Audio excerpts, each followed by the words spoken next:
The Royal Guard, devout protectors of the royal family, now all but extinct. All but one.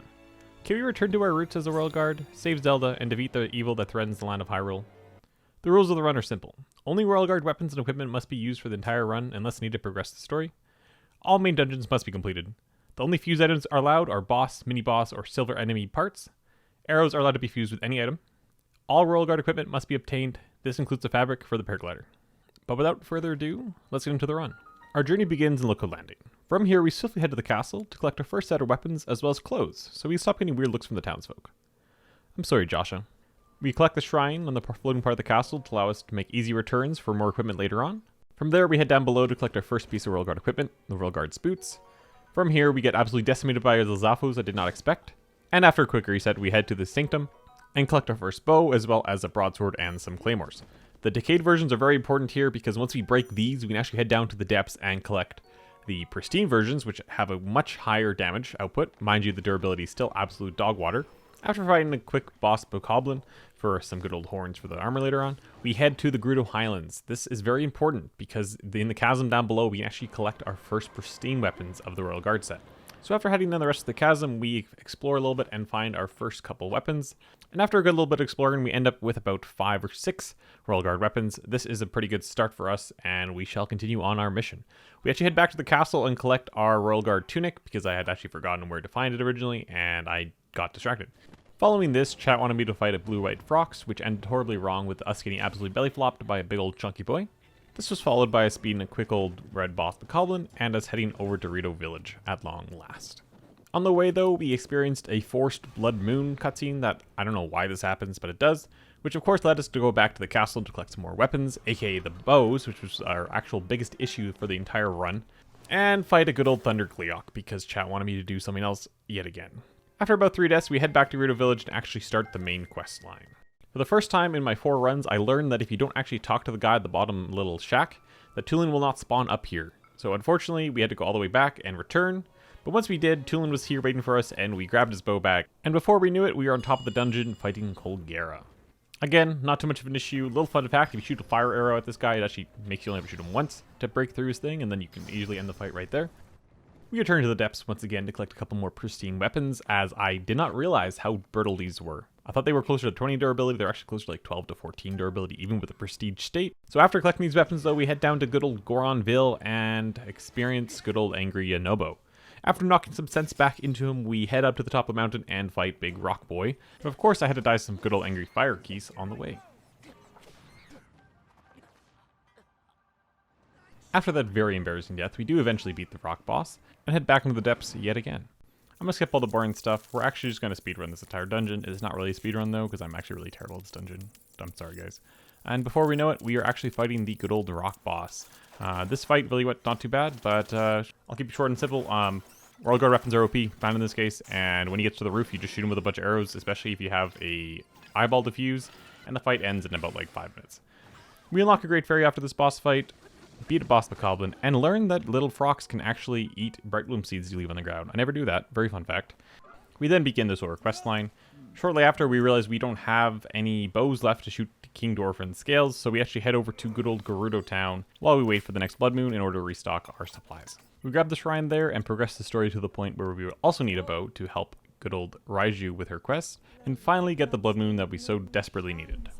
This of course resulted in us going to collect more bows for the castle, as well as running to increase our storage capacity from Hetsu for the first time. This was of course followed by a good old run into the depths for a couple more pristine weapons, followed by us fighting some Lionels to get some better fuses for our weapons, but when the big boy came out, we decided to run away, because that was not happening. With our bow we got from the Blood Moon, we were able to finish this part of the quest to allow us into Sidon's dungeon. And if you guys didn't know, once you go into this little dungeon, you guys should just fly over top and not have to do the little like water flow thing. Nonetheless, we were out of the dungeon. After collecting the warp point, we headed up to the Eldin region and repaired our bow because we were getting low in durability, and may have died to a good old fused Royal Guards flavor. After dealing with this, we sped around the dungeon and we returned to fight Muktarok. This went relatively okay. It's pretty easy to fight Muktarok when you have Royal Guards weapon and a permanent bullet time essentially. After this fight, we went on to complete the second Great Fairy quest Once we did this, we headed over to get some more boss bokoblin horns, but very short on weapons due to the lack of a blood moon recently. We ended up locking this guy in a cage and waited for him to spontaneously combust in the thunderstorm. Finally, after getting a blood moon, we did end up going to a new area in the depths and collecting some new Royal Guard pristine weapons, and fought some more boss bokoblins with those weapons. We realized that we had missed a bow location inside the castle, and after that we went to go help Briju for her quest, which involved us protecting the bazaar from Gibdos as well as the town's raid event. This all went without too much of issue. The event's really easy. We just stay on top of the roofs and we move on to the actual Queen Gibdo fight. We run through the dungeon without too much of an issue, collect the warp point, and then head back to the castle for another supply of weapons, this time collecting 4 bows because I learned of the new location, died to another Royal Guard's claymore because I'm a silly goober. We then collect a couple Lights of Blessings to ensure we have enough hearts in order to open the door on Dragonhead Island, and then ride our way up to the top of the dungeon.